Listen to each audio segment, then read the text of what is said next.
Welcome to the Deep Dive. We're the show that tries to cut through the noise, and really zero in on the big ideas. That's right. And today, we're not just dipping our toes in. Oh no, we are taking a full plunge. The deep dive, you might say. Exactly, into a philosophy that's offered, well, profound strength and clarity to people from just the most improbable backgrounds. It really is quite something when you look at who practiced it. So, let's kick things off with a bit of a puzzle. Okay, I like puzzles. What could a slave, a really powerful political advisor, and literally the most influential man on earth possibly have in common?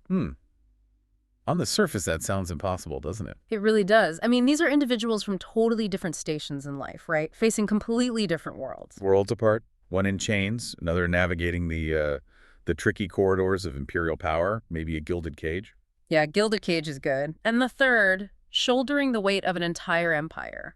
It's immense. Yet the answer, and it's a surprisingly profound one, is that they were all devoted practitioners of Stoicism. Stoicism. Okay, so let's unpack that. Because this ancient philosophy, it gets misunderstood a lot today. It really does. People often think it's about being emotionless, like Spock or something. Right, suppressing everything. Yeah, but that's not it. It isn't just a collection of abstract theories you find in, dusty old books. So it's more practical? Way more practical. It's an actionable way of life. It's intensely focused on how to live, not just how to argue or think about, abstract stuff. Okay, how to live. I like that. So our mission then in this deep dive is to introduce you, the listener, to these three Roman Stoic, superstars, really. Superstar is a good word for them. Their writings survived miraculously, and they still influence us massively today. And they are. Epictetus, the brilliant former slave, Seneca, the wealthy senator and key advisor, and Marcus Aurelius, the Roman emperor himself. The slave, the senator, the emperor, wow. And their wildly diverse lives, that's the key thing here. They stand as this powerful testament to Stoicism's core strength. It's universal applicability. This is a philosophy that offers really practical tools for anyone. It doesn't matter what your social standing is, how much money you have, or what external challenges you're facing. So it's not just for emperors or academics? Not at all. It's truly a philosophy designed for the doers of the world, as some have put it. The doers of the world. I like that. Yeah, and that's the core of it. It's precisely this practical, resilient nature that has made Stoicism such a source of much-needed strength and stamina for challenging lives. Can you give some examples beyond our main three? Sure. Think about someone like Ambrose Bierce, the Civil War vet and journalist. He famously told a young writer that studying the Stoics would teach him how to be a worthy guest at the table of the gods. Powerful stuff. Wow. Okay, who else? Or the famous French painter Eugene Delacroix, liberty leading the people. He actually called Stoicism his consoling religion. A consoling religion. Interesting. So these weren't just thinkers sitting in ivory towers. Definitely not. They were people actively engaged with the world, facing huge challenges. And does that connect to more modern times, too? Absolutely. Think about the abolitionist, Colonel Thomas Wentworth Higginson. He led the first all-black regiment in the U.S. Civil War. He found immense strength in Stoicism for his fight for justice, even produced a translation of Epictetus. Incredible. And today... Well, you hear modern executives, people like Tim Ferriss, calling it an ideal personal operating system. An operating system for life. Yeah, exactly. Jonathan Newhouse, the former CEO of Condé Nast International, echoed that sentiment. These are people actively shaping the world, navigating its complexities, not just theorizing. So that's the key takeaway right there, isn't it? I think so. Stoicism isn't about, retreating from the world or becoming some kind of robot. It's about engaging effectively. Yes, with an unconquerable mind, as the saying goes. These three figures we're about to explore, the slave, the senator, the emperor, they show us, through their unique experiences, that Stoicism offers profound practical tools for navigating any of life's challenges. From the really personal stuff, daily frustrations maybe? Yeah, definitely. All the way up to the immense burdens of global leadership. It truly is a philosophy designed to be put to work in your life. Providing what? Tranquility?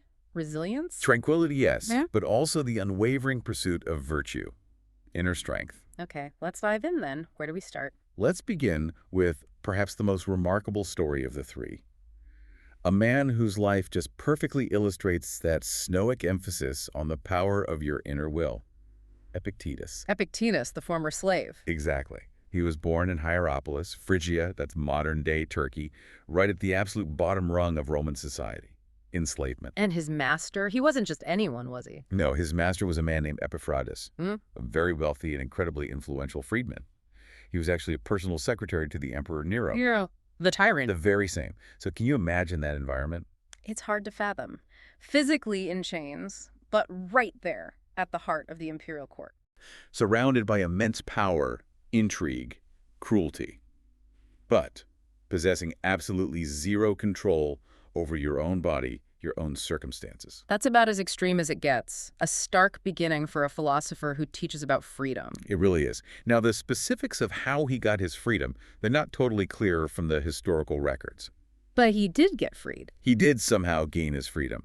We do know, interestingly, that his former master, Epictetus, he faced his own precarious end. Oh, what happened? He was eventually executed by a later emperor, Domitian, apparently for helping Nero in his suicide years earlier. Wow. So even the powerful weren't safe. Not at all. It kind of highlights the instability and danger even for those close to power, doesn't it? It illustrates perfectly those external things Epictetus would later teach are outside our control. Right, so Epictetus is free. What next? Well, now a freedman, he starts teaching Stoic philosophy in Rome. So he set up shop in the capital. He did, but that didn't last too long. In 89 AD, the Emperor Domitian, the same one who executed Epictetus, he got wary of philosophers. Why? Too much independent thought. Probably something like that. Influence? Maybe challenging authority implicitly. So, Domitian expelled all the philosophers from Rome. Expelled. So Epictetus had to leave. Yep. Forced to retire to Nicopolis in Epirus, which is in modern-day Greece. That sounds like a setback. You'd think so. But as often happens with true Stoics, this wasn't really an end. It was actually a profound new beginning. How so? He established a really renowned Stoic school there in Nicopolis. People came from all over, from all walks of life, eager to learn his unique brand of practical philosophy. So exile became an opportunity. What about his personal life? Did he live like a hermit? Pretty simply, he never married, lived modestly, though there's a story that he took in a child that a friend was going to abandon because of poverty. Really? He raised the child. Reportedly, yes, with a nurse. It kind of shows his philosophy in action, doesn't it? Yeah, that commitment to duty, to care, regardless of, formal ties. Exactly. And it leads us straight to the bedrock of his teaching. The core principle he believed could liberate anyone from suffering, no matter what their circumstances were. Okay, what was that groundbreaking idea? It's what's known as the dichotomy of control. The dichotomy of control. Sounds important. It is. It's the profound realization that of all the things vying for our attention, our energy, only some are truly within our power. Okay. He famously stated, of things some are in our power and others are not. Simple statement, huge implications. It sounds simple, but I suspect it's deeper than it looks. Oh, it is. This isn't just a clever saying. It's the absolute cornerstone of his whole system for achieving tranquility, freedom, inner peace. Okay, let's break that down then, because that sounds potentially life-changing.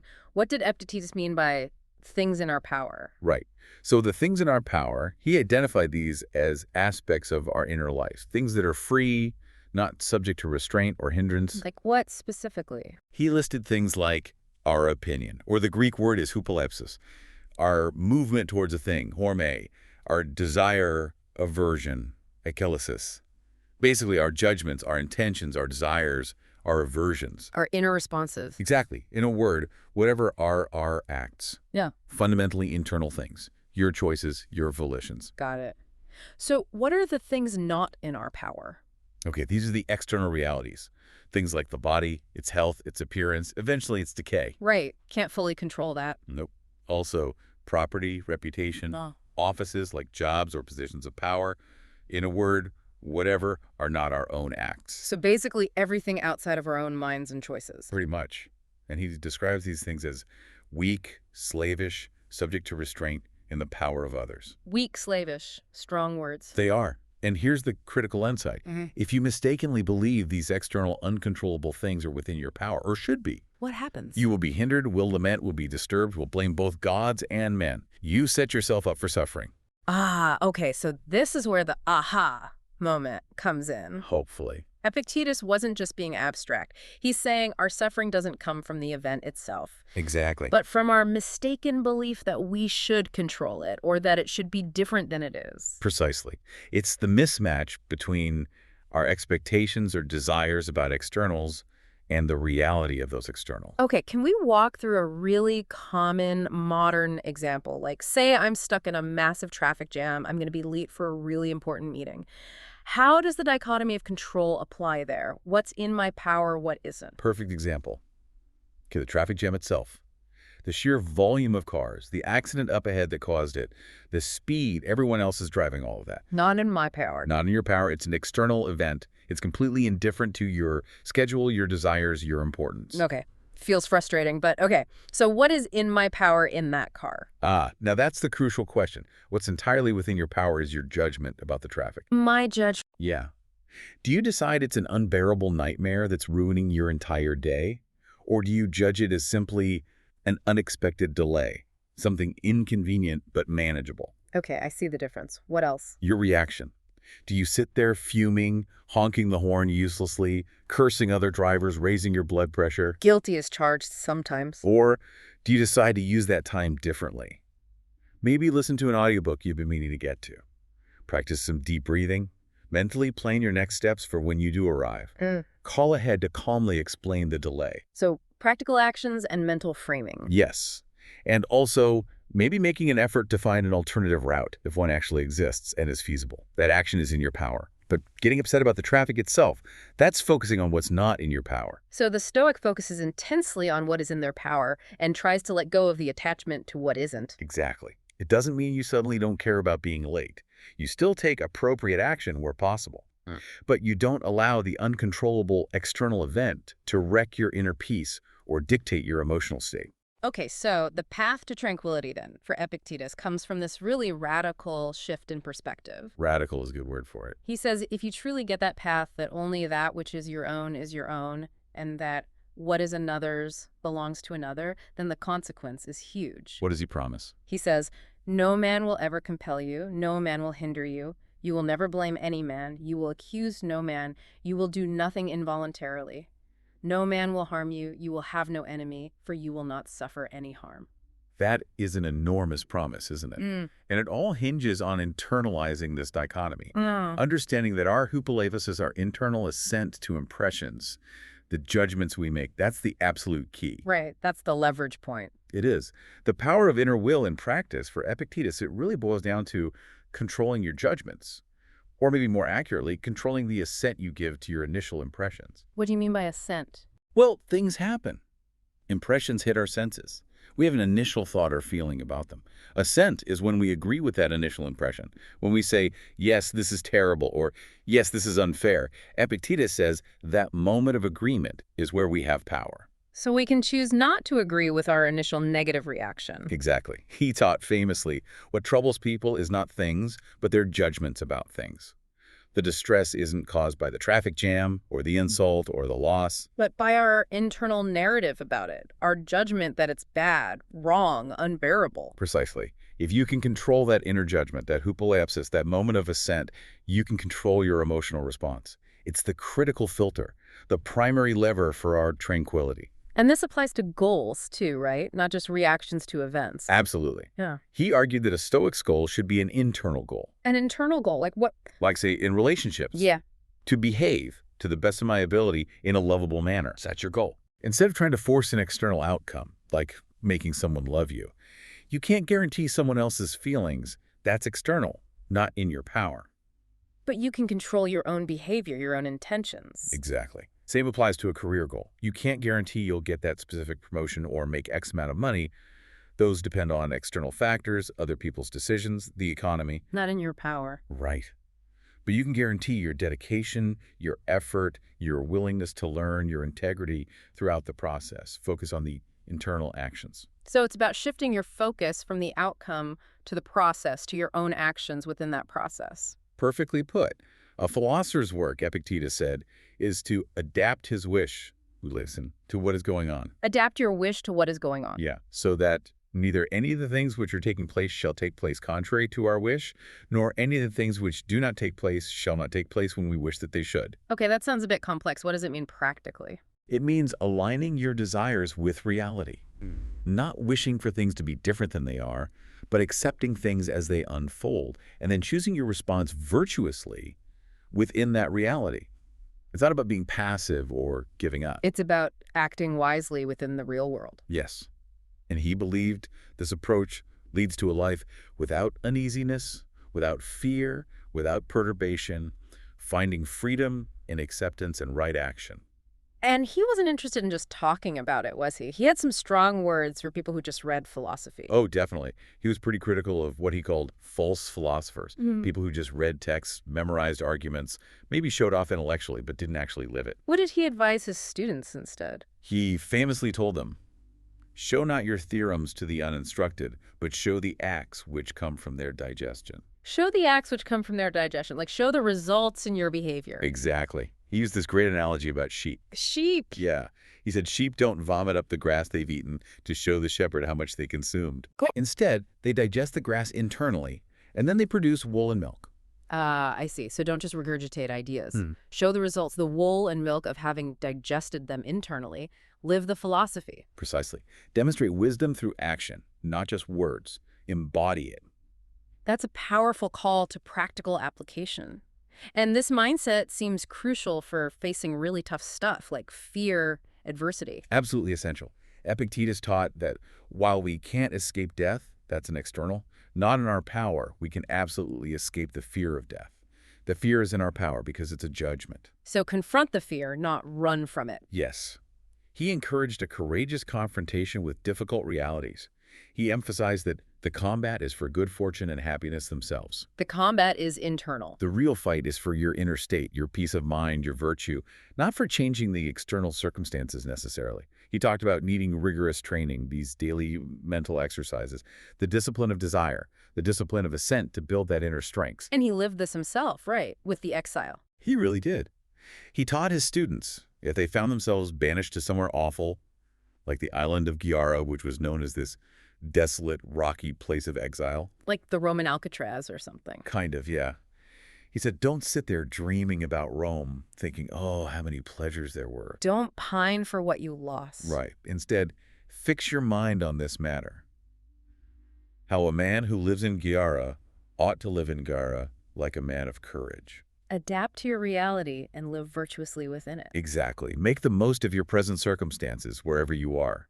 Understand that your inner state, your freedom, is independent of your physical location or your external conditions.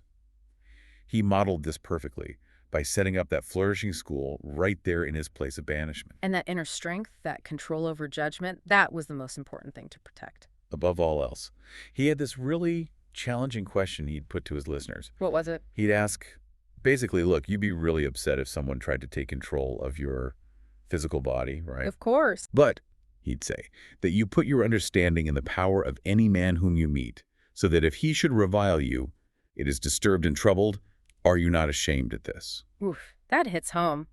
We guard our bodies, but we let random insults or opinions hijack our minds. Exactly. It's a powerful reminder. Our mind, our understanding, our capacity for rational judgment, that's our most valuable possession. That's the true seat of our freedom. And we should guard it fiercely from external noise, from insults, from manipulation. What a journey, from actual chains to this profound intellectual and spiritual freedom, showing that true liberty really is an internal state. It's an incredible story. Okay, so now let's imagine taking that core principle, the power of the inner will, not from the bottom rung of society, but putting it into that gilded cage we talked about. Right, into the world of immense power, wealth, intrigue. How does Stoicism apply when your master isn't just one person, but maybe a whole system, or even a tyrant like Nero? When your life is this constant tightrope walk between huge influence and, well, deadly peril? Now we're talking about Seneca the Younger, the Roman senator.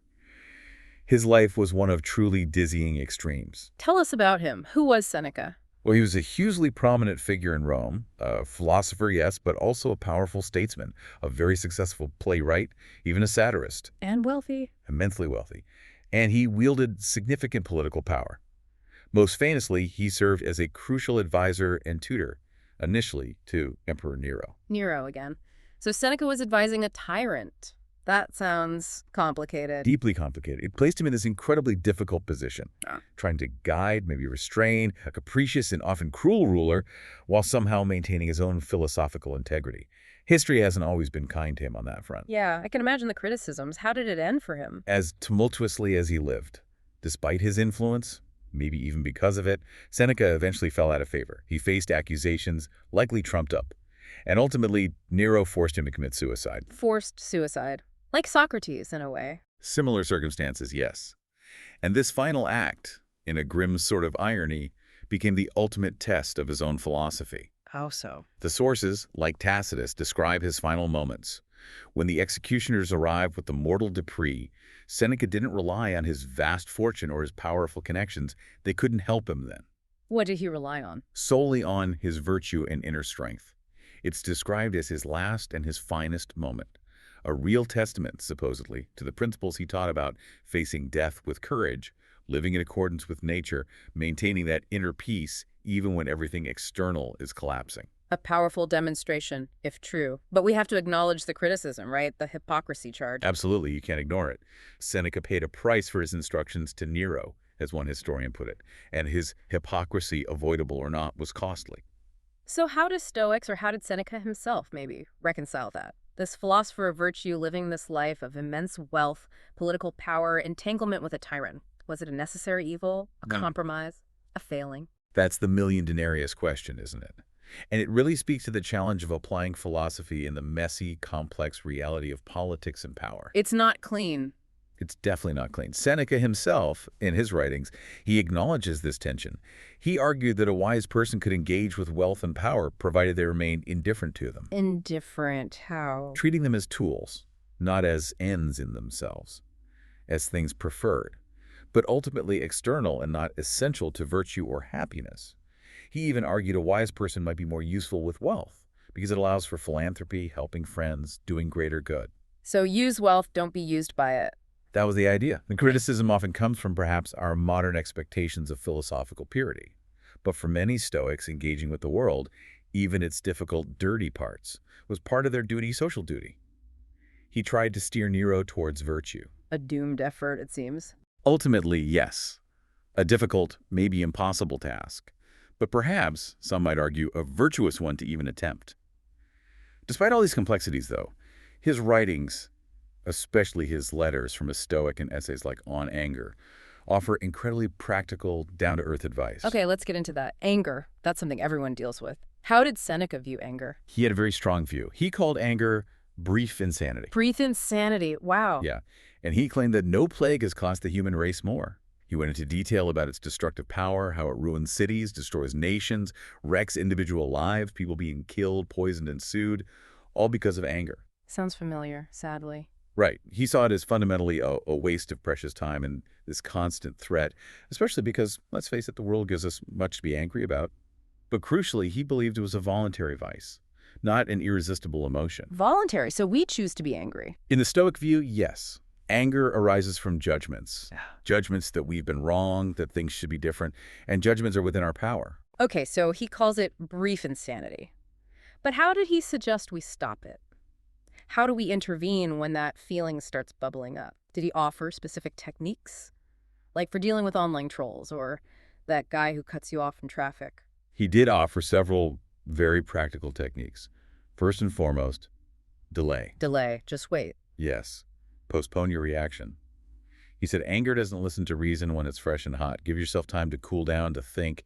Even a few seconds can make a difference. Okay, delay. What else? Second, visualize the consequences. Before you lash out, really picture what might happen. How could this damage your relationships, your reputation, your own peace of mind? Is the momentary satisfaction worth the potential long-term cost? Makes sense. Third, consider the source. Often, the person who insulted you or angered you is acting out of their own ignorance, their own pain, their own weakness. Why let their problems infect your inner state? Understanding their perspective, even if you don't excuse their behavior, can diffuse your anger. So empathy as an antidote. Exactly. Try to understand why they might have acted that way. And finally, his goal wasn't really about punishing the insulter because they wronged him in the past. No, then what? It was more about correcting their behavior for the future. if possible, or at least protecting yourself. He compared it to training an animal. You correct it for future obedience, not out of rage about what it just did. Yeah. It's about rational correction or detachment, not emotional reaction. Okay, that's helpful. What about grief? Another tough one. Yeah.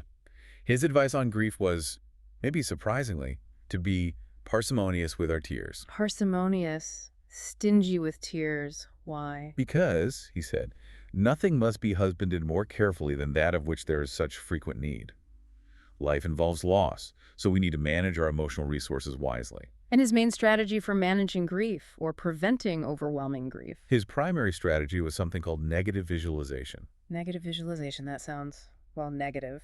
Morbid, maybe. It can sound that way at first glance. The idea is to consciously, deliberately contemplate the potential loss of things you cherish. Like contemplating the deaths of loved ones, the loss of your health, your job, your possessions. Why on earth would you do that? Wouldn't that just make you miserable now? That's the common reaction. But Seneca's goal wasn't to make you sad prematurely. It was twofold. First, by contemplating the potential loss, you appreciate what you have right now much, much more deeply. It cultivates gratitude. Okay, gratitude, I get that. What's the second goal? Second, if or when the loss does occur, you remove some of the shock. You've already seen it coming, in a sense. You've mentally rehearsed it. It doesn't mean you don't feel sadness. Grief is natural. But it prevents the kind of shattering, overwhelming devastation that comes from being completely unprepared and feeling like the universe has uniquely betrayed you. So it builds emotional resilience. It tempers the blow. Exactly. It reminds us that everything we have, everyone we love, is ultimately temporary, on loan from fortune, as they'd say. The Stoic goal isn't to eliminate grief entirely, but to minimize it, to keep it within rational bounds, to prevent it from destroying your capacity to live virtuously. Okay, that makes more sense than just be stingy with tears. Now, what about the wealth thing? Stoicism gets this reputation for demanding poverty, right? Like monks. Yeah, that's a common misconception. And Seneca, being fabulously wealthy himself, tackled this head-on. What did he say? He reminded people that Stoic philosophy calls for plain living, but not for penance. It's not about self-flagellation or deliberately seeking hardship. So wealth is okay? He said it's perfectly acceptable to acquire wealth, provided you do it ethically, without harming others. And it's perfectly acceptable to enjoy wealth. But there's a catch, right? The crucial catch is, as long as he is careful not to cling to it, don't become attached. Okay, how did he put it? He famously wrote, "I shall despise riches alike when I have them and when I have them not." Despise them, even when you have them. Meaning, not value them as the ultimate good. He continues, "Being neither cast down if they shall lie elsewhere, nor puffed up if they shall glitter around me." So, equanimity. Indifference to whether they're there or not. Precisely. For Seneca, the wise man regards riches as his slave, not as his master. They are tools, preferred indifference, useful for living well and helping others, but not the source of happiness itself. True good lies in virtue, always. Use it, don't be used by it, don't cling. That's the Stoic view. Have it without being had by it. And finally, his views on death, especially suicide. Pretty controversial, even shocking sometimes. They can be from a modern perspective. The Stoics permitted suicide, but only under very specific, extreme circumstances. What kind of circumstances? Generally when external conditions made living a virtuous life impossible. Maybe when one's continued living was not helpful to many, or if facing unduly severe pain or mutilation or incurable illness that fundamentally compromised one's rational nature. It wasn't seen as an escape from mere difficulty. It was a last resort when virtue was impossible. Or when life itself became an obstacle to virtue. Seneca, facing his own forced end, wrote some striking lines about this. "Of all the things the eternal law has done for us, this is the best. We have one way into life, but many ways out. One way in, many ways out." And also, life does not hold anyone by force. If it suits you, live. If not, you are allowed to return to where you came from." Allowed to return, meaning choose death. Yes. It emphasizes this ultimate autonomy, this agency, even in the face of fate.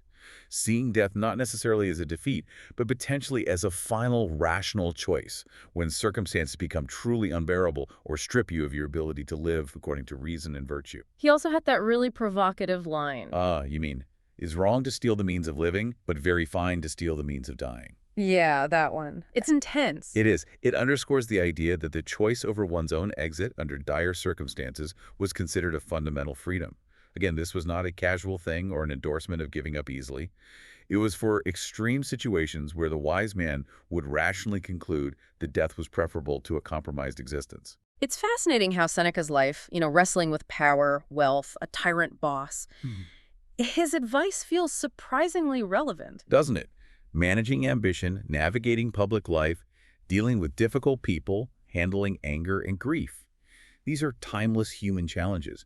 He offers practical wisdom tested in the crucible of extreme turmoil. Okay, so we've had the slave who found freedom within, the senator who navigated power and peril, now the emperor.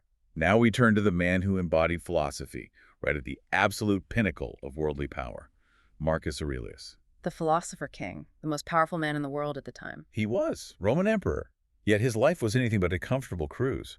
His reign, in fact, is often described by historians as tormented. Tormented? Why? What was going on? It's just relentless pressure. He was overwhelmed, the sources say, by natural disasters, constant military threats, political difficulties, and profound personal losses, family cares, and mournings. One historian said he had to engage in a battle every day. Wow. What kind of specific pressures? Constant warfare on the borders, particularly against Germanic tribes in the north. A devastating pandemic, the Antonine Plague, swept through the empire. A plague? Seriously? Yes, wiped out a huge portion of the population and the army. Crippling. Then there was political betrayal. A trusted general, Avidius Cassius, who was popular with the army, revolted and tried to usurp the throne. So war, plague, treason, anything else? Yes, deep personal loss. Yeah. He and his wife Faustina had, I think, 13 children. 13? But only 6 of them survived into adulthood. Imagine burying 7 of your children while also dealing with, running the known world. Unimaginable grief, on top of everything else. Exactly. Yeah. And yet, despite all these extraordinary and unparalleled difficulties, as this historian Cassius Dio put it, Dio admired him more than any other emperor. Because, Dio wrote, it was amidst these extraordinary and unparalleled difficulties that he was able to survive and to save the empire. He didn't just endure. He governed effectively, held the empire together. He was truly a philosopher king, applying Stoicism right there in the trenches of leadership. And it's under this immense weight that he wrote the Meditations. Precisely. And what's so incredible about the Meditations is what it is. It wasn't meant for us. It wasn't intended for publication at all. What was it then? It was his private journal, a personal notebook, a series of what scholars call spiritual exercises. It was for himself, for self-criticism and self-transformation, a way to constantly practice and reinforce his Stoic principles, a perpetual rectification of inner discourse. So, like a field manual for his own soul. That's a great way to put it. A personal field manual for living under extreme pressure. And this clears up some misunderstandings about the book, right? It does. It's not a neat, systematic, philosophical treatise. It wasn't meant to be. And it's not just some expression of pessimism or gloom, as some early critics thought. It's repetitive sometimes, jumps around. Exactly. That unique structure, the frequent repetitions, the variations on themes, it strongly suggests it was written day to day, maybe bit by bit, probably during the last decade or so of his life, much of which was spent on campaign. On campaign, like literally in a war zone. Yes. We have notes in the text itself, like written in the land of the Quades, on the banks of the Grand, or written in Carnuntum. These were military outposts on the dangerous northern frontier. He wasn't writing this in a quiet palace library. He was writing it in a tent, maybe.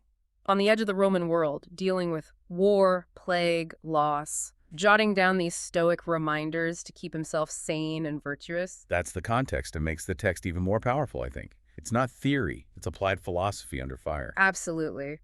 So let's get into some of those key principles from the Meditations, starting with his sense of humility and duty, remarkable for an emperor. It really is. Despite being, Caesar, master of the world, he constantly wrestled with vanity, with ego. He openly acknowledged he was far from true wisdom. No illusions about himself. No. He understood that true excellence wasn't about the purple robe or the imperial titles. It was about inner character and duty. He believed the essence of right action was to perform each of life's actions as if it were the last. As if it were the last. What does that mean? It means imbuing every moment, every task, no matter how small, with seriousness, with diligence, with focus, with virtue. Don't postpone living rightly. Do it now. It brings this profound sense of presence and value to everything. And he also talked about focusing on what's essential. Yes, doing what is indispensable. He suggested that focusing on just that brings serenity. Why? because the majority of our words and actions are not necessary. So cut out the fluff. Pretty much. Hmm. The trivial conversations, the pointless distractions, the worries about things you can't control, the unnecessary tasks. If we eliminate those, he says, we will have more leisure and peace of mind. It's a strategy for mental clarity, focus, purposeful action. Very relevant for anyone feeling overwhelmed today. Definitely. Now, he also wrote a lot about our social nature, didn't he? Interconnectedness. Oh, absolutely. That's core Stoic doctrine. He famously wrote something like, "You'll more quickly find an earthly thing kept from the earth than you will a person cut off from other human beings." We are fundamentally social creatures. Designed for connection. Yes. He saw humanity's purpose as involving social communication of good, and alongside that, the command over all bodily appetites and passions. Our nature is geared towards cooperation, mutual benefit, living rationally together. Which is fascinating because you also mentioned that some sources hint he had a rather intense dislike of humanity sometimes. Yeah, there are hints of world weariness, frustration with people's flaws, which, I mean, understandable given his job. Dealing with politics, betrayal, incompetence. Yeah. But despite that frustration, he consistently counseled himself to overcome it. He told himself to show true love to the people destiny placed around him, even the difficult ones, and to always work for the common welfare. That was the duty. So don't let their flaws derail your virtue. Exactly. He even saw getting angry with others as a failure, a weakness, like deserting your post. It was an equal desertion, the one by shrinking back and the other by estrangement from family and friend. It's this powerful internal struggle. The Stoic ideal of universal kinship versus the messy reality of human imperfection. He used his principles to navigate that. And his humility extended to fame, too, right? Especially posthumous fame. Oh, he was ruthless about that. A real antidote to vanity. He questioned the whole pursuit of glory after death with stark realism. What did he say? Things like, "Short is the time which each of us lives. Puny the little corner of earth on which we live. How puny, finally, is even the lengthiest posthumous glory." Puts things in perspective. And he goes on, "Even this glory, moreover, is transmitted by little men who will soon be dead, without even having known themselves, much less him who has long since been dead." Ouch. So why chase the memory held by forgetful people who didn't even know themselves? Focus on living well now. That's the message. It's a powerful check on ego, especially relevant maybe in our age of seeking validation online. Definitely. And this connects to another huge theme in the Meditations. Acceptance. Accepting what happens. Amor fati. Yes, amor fati, the love of fate. This is central. Marcus seemed to genuinely believe that everything that happens, happens in a just way. Even the bad stuff, the plague, the betrayals, how can that be just? It's a tough concept. It doesn't necessarily mean just in the sense of fair as we usually mean it. It's more like fitting or necessary within the rational order of the cosmos, the logos. He even extended this to the malevolence of mankind, seeing it almost as a necessary consequence of the gift of liberty. People can choose badly. Okay, but that sounds almost fatalistic, like just giving up. How did he apply that without becoming passive amidst all those crises? That's the crucial distinction. Amor fati isn't passive resignation. It's an active embrace of reality as it is. Marcus believed the universe was fundamentally rational, interconnected. Everything, even things that seem like misfortunes to us, serves a purpose in the grand scheme or is a necessary consequence of how things work. So don't fight reality. Don't waste energy wishing things were different. Accept what is. This frees you up. It frees you from resentment, from blame, from the why me trap. For someone feeling wrong today, it means, okay, that happened. I can't change the past action of another person. That's external. But I can control my response now. Exactly. Accepting the past doesn't mean you condone it or like it. It means you stop the internal struggle against what is so you can focus all your energy on your own virtuous response, on what you can control moving forward. He wrestled with this idea, though, right? Whether the universe was truly ordered or just chaos. He did. He considered the dilemma. Is it providentially ordered cosmos or just random atoms colliding? His conclusion was fascinating. What was it? He basically said, either way, our duty remains the same, to be rationally coherent with ourselves, to live according to reason and virtue, regardless of whether the universe has a grand plan or not. Our own inner order is what matters. And this led to anticipating obstacles, that premeditatio malorum thing. Yes, the premeditation of evils. He wrote that for the wise person, everything succeeds, and nothing unexpected happens to him, for he foresees that something may intervene. So you plan for things to go wrong. You anticipate. potential obstacles, setbacks, difficulties. Not to be pessimistic, but to be prepared, mentally rehearsed. If you've thought about what might go wrong in that presentation or on that trip or in that difficult conversation. Then when it happens, you're not thrown off balance, you can respond rationally. Exactly. It removes the shock and allows for a calm, reasoned response. It leads to that powerful Stoic mindset. Do what you must, let happen what may, focus on your actions, accept the outcomes. That is incredibly practical. It's not pessimism, it's strategic foresight. Precisely. And the meditations also show how much he learned from others, right? His mentors. Yes, he explicitly thanks them in Book 1. It's quite moving. From Rusticus, a Stoic teacher, he got notes from Epictetus's lectures connecting him back to the slave philosopher. Wow, full circle. Yeah. And Rusticus taught him to avoid ostentatious asceticism, showing off how philosophical you are, and instead focus on genuinely rectifying his character, not just improving his rhetoric. Embody virtue. Don't just talk about it. Sound familiar? Just like Epictetus' sheep analogy. Exactly. From another teacher, Apollonius, he learned the art of reconciling extremes, like how to be intensely focused yet flexible, how to deliberate carefully but act decisively, mental agility. And his adoptive father, the previous emperor. Antoninus Pius. Marcus learned so much from him: meekness and constancy, simplicity, patience, loyalty.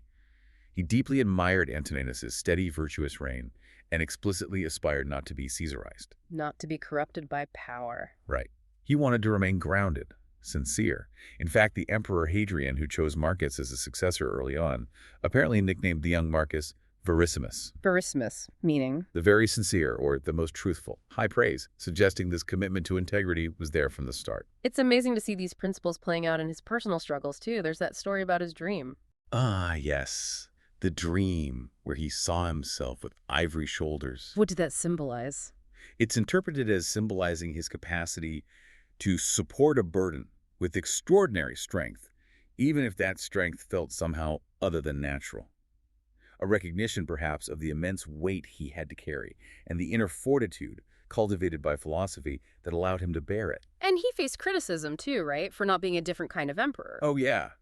Critics apparently grumbled he wasn't a great conqueror like Alexander the Great, or that he didn't radically reform the state like Plato's ideal republic. How did he respond to that? His response, recorded in the Meditations, is pure Stoicism. If they were only acting, no one has condemned me to imitate them. Basically, that was their path, this is mine, I don't have to be them. Exactly. He chose to focus on his own actions, his own principles, his own duty as he saw it, not on living up to someone else's image or expectations. He famously reminded himself, if not becoming, don't do it. If not true, don't say it. Let these be your fixed principles. Just keep striving for truth and right action in your own sphere. That constant internal effort. That's the Stoic way. Wow. What an incredible journey we've taken today. I mean, thinking about these 3 lives. It's quite a spectrum, isn't it? Totally. Epictetus, the slave, finding freedom through mastering his mind with the dichotomy of control. Then Seneca, the powerful, wealthy senator navigating treacherous political waters, offering really practical wisdom on anger, grief, wealth. Tested by that forced suicide in the end. Tested to the extreme. And finally, Marcus Aurelius, the emperor, using his private journal, the Meditations, to apply these same principles while bearing the crushing weight of an empire, war, plague, and deep personal loss. The slave, the senator, the emperor, their lives couldn't be more different on the outside. Radically different social status, external circumstances, challenges. Yet they're unified by this resilient thread of Stoicism. That's the unifying factor. It's a philosophy that gave them tranquility, resilience, purpose, meaning, right in the thick of whatever challenges they faced. And that's the big takeaway for us, isn't it? If Stoicism could provide that kind of strength, that clarity to these men living through the absolute full range of human experience, from the very bottom to the very top, then it fundamentally has something powerful to offer everyone. To offer you, the listener, in your life, whatever you're facing right now, big or small. It really drives home that true power, true freedom, it comes from within. From developing that unconquerable mind. It's a philosophy for the doers of the world, as we said earlier, not just thinkers. And their lives are the proof. Okay, so we've met the men. We've seen how Stoicism shaped their extraordinary lives. What's next? Well, now that we've met the individuals who embodied Stoicism, next week we're going to dive even deeper into the toolbox. The practical tools. Exactly. We'll explore one of their most powerful mental strategies, a technique that directly addresses the obstacles, the frustrations, the setbacks we all face daily. Which is The art of turning any obstacle into an advantage. turning obstacles into advantages. Okay, that sounds incredibly useful, almost like alchemy. It kind of is.